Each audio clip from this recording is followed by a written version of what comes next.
My sister, wise up. We have to change this narrative. We have to. If your husband cheats on you, that woman outside is not your business. Your business is with that treacherous person in your house. The treacherous one, the cheat, the deceiver, the one in your house. He has accounts to render to you. And as for you, my dear Dr. Mrs. Sidechick, especially that one where no fine say be Sidechick, they decide to say that position that you have decided to connive with adulterous men around the world to destroy another sister's life, to make her life miserable. That's how you support a sister.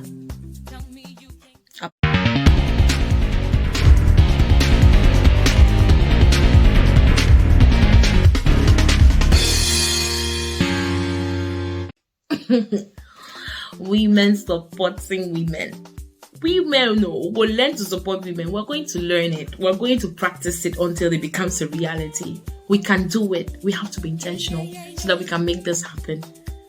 This is our Women Supporting Women series, and it's rolling, and I'm loving the ride. So I just want to talk about this very, very tricky topic. I've talked about it with a couple of women, and the ideas are different. I just want to share with you what I believe. I don't know what you believe. You just tell me what you think. Leave it in the comment section. So I want to talk about women and concubines. I'll start by talking to the wife.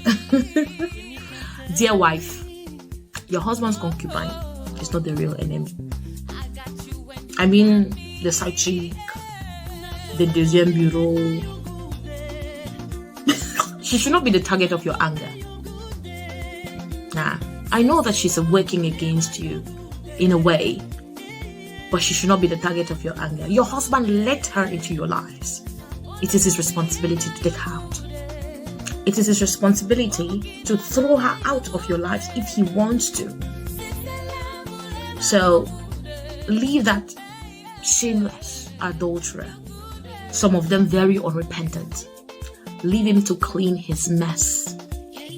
Leave him to fix the dirty work.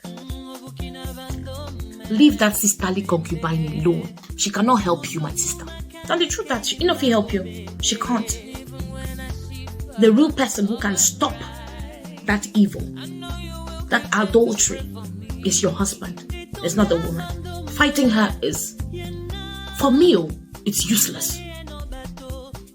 You know, they like say they force the man, an adult. He went out there, got himself involved in someone. If she's the one who threw himself at, he no be small picking. He's not a baby. He can fix it. Why do you have to appoint yourself to fix his dirty mess?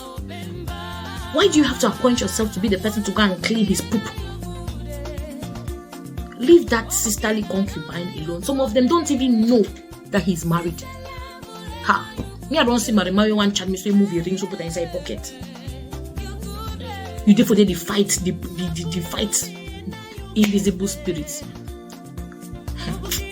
It's so sad when you think about the fact that most wives are ready to call out and disgrace their innocent husband's concubine. Why is it that when there's a cheating, it's always a woman who is dragged? Nobody cheating on someone. Or does the penis exonerate them from being dragged? You're ready as a wife to drag your husband's concubine on Facebook to even go and fight and get wounds on your body. Oh God. And in the meantime, that husband of yours, he's chilling and having a good time watching you two fight, enjoying that moment of entertainment. He's watching ladies fight for him. He's feeling big, that he's a big boy that fighting for him. Fine boy. And I'm wondering in my head, my sister, why would you protect him? Why are you protecting him? I used to say to my friends that if I were to be in a scenario where I have a co-wife, both of us are going to gang up against the man to cut all his lies and manipulation, because men know that when they recruit another woman, you go and focus on fighting with him. He's manipulating you. And while people are busy fighting, he's on the third chick, enjoying his life. You come out to go die for this. If you die there, your children will become homeless. Motherless. Your children will become stranded, and that girl who killed you in the course of the fight is going to come and stay in your house and maltreat your children. What a mess. That concubine, that side chick, that deuxième bureau, she's not the real enemy. She isn't. She can't even help you. She can't fix your problem. The real person who can fix the problem is the person who started the problem in the first place. Your husband is accountable to you. She isn't. So all the tantrum then for waiting. Why would you prefer to go out there and be fighting a woman who might not even know that you're in that kind of dire situation? So throughout my journey, I can't really remember seeing a man fighting a fellow man because his wife cheated. A man will fight a fellow man because he disrespected his wife, because he insulted his personality. Believe me, my sister, if you cheat on your husband, he will drag you home and destroy your jaw with slap. He will never go and fight that man because of you. He doesn't. He won't. So why is it that we women just enjoy putting ourselves in rubbish? Sometimes I pity my gender, I swear. I pity my gender. Sometimes it's so sad to watch the scene, you know. They leave you just leave the real enemy, that deceiver, that manipulator. You leave him in the house and go about chasing shadows. While you're busy fighting each other, they cheat. Some of them very unrepentant. He's busy starting another adulterous relationship somewhere. My sister, wise up. We have to change this narrative. We have to. If your husband cheats on you, that woman outside is not your business. Your business is with that treacherous person in your house. The treacherous one, the cheat, the deceiver, the one in your house. He has accounts to render to you. He's the only one who can fix it. So fighting the concubine is not going to help you.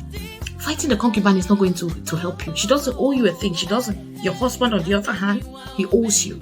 He's accountable to you. So why protect him and you're fighting in the name of you're fighting for your home? Which home? Who appointed you a protector? So for some of us who have been Bible-believing Christians, the real protector of a family is the man. The protector is out there gallivanting with other women. And you're busy forming protector. Who put you chop chair? Why are you ordaining yourself to the protector? He is the protector. He can't protect you. He's exposed you and you decided to go and fight and get yourself killed.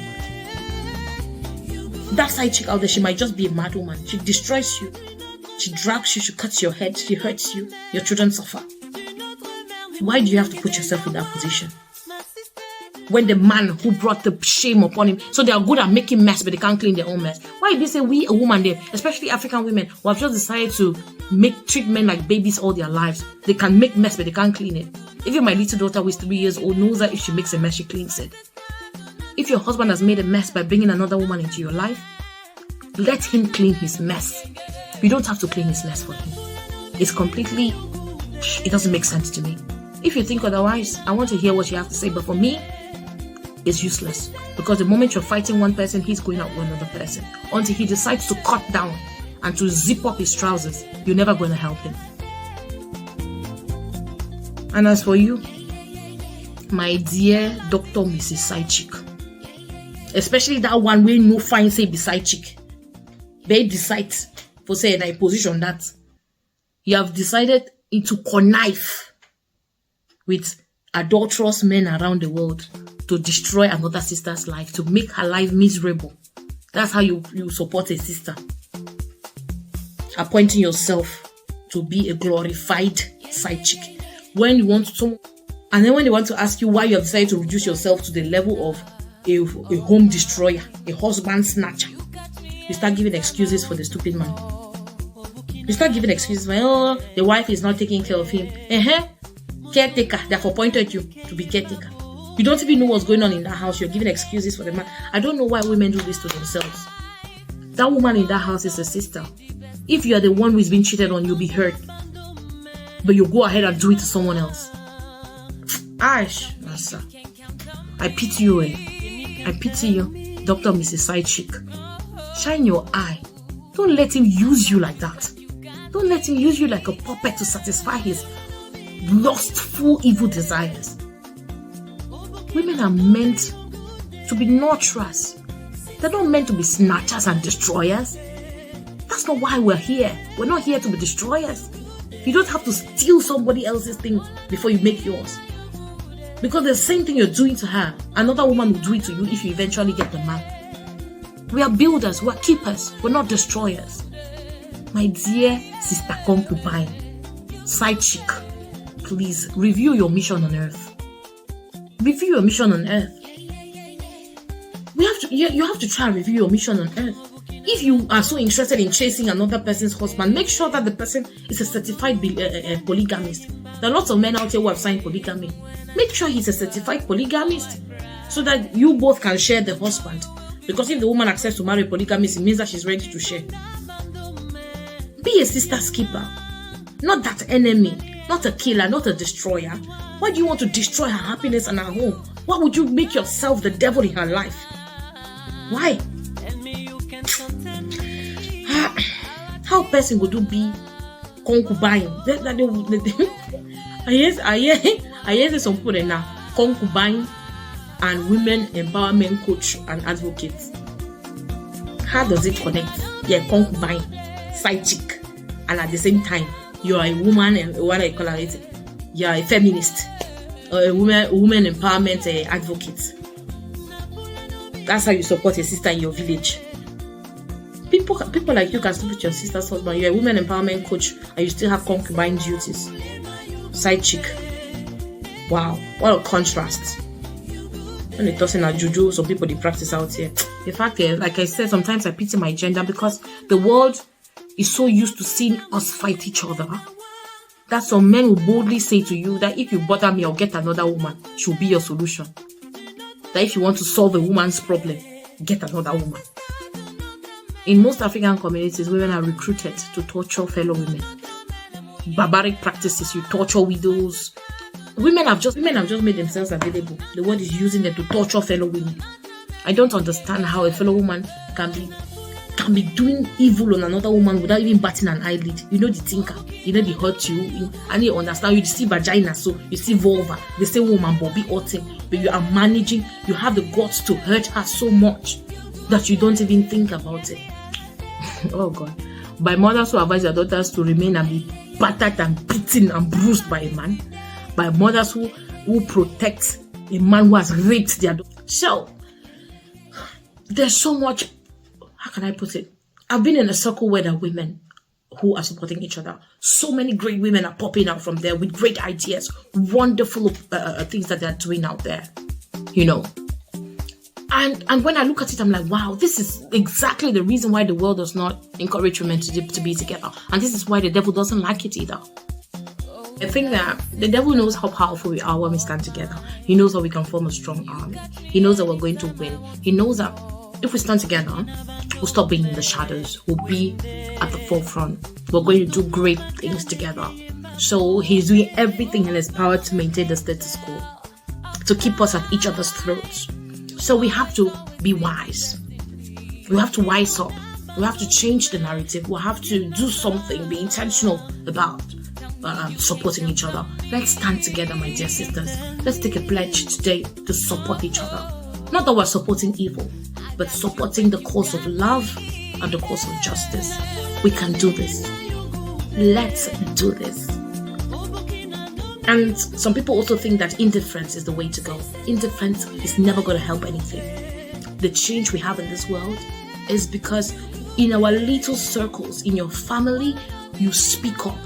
When your brother is not treating his wife right, you speak up. When your sister, who is a wife, is not treating her mom-in-law right, you speak up. Let's learn to speak up for each other. Because the one time you speak up for yourself as a woman and you speak up for another woman, you're speaking up for all the women in the world. Women need to have a voice. And the only way to do this is by supporting each other. There's no woman out there who is your enemy. No. Please, let's do better. Let's support each other. Women supporting women. Let's all hop on this train. Let's hop on the train and do great. Thank you so much for following this series. I'll bring you more if I get it. I just love for us to continue to talk about this until everyone gets it. So please, leave a comment and share this video. Thank you so much. God bless you. I love you all, my sisters. My sister, Juno Trener. I love you.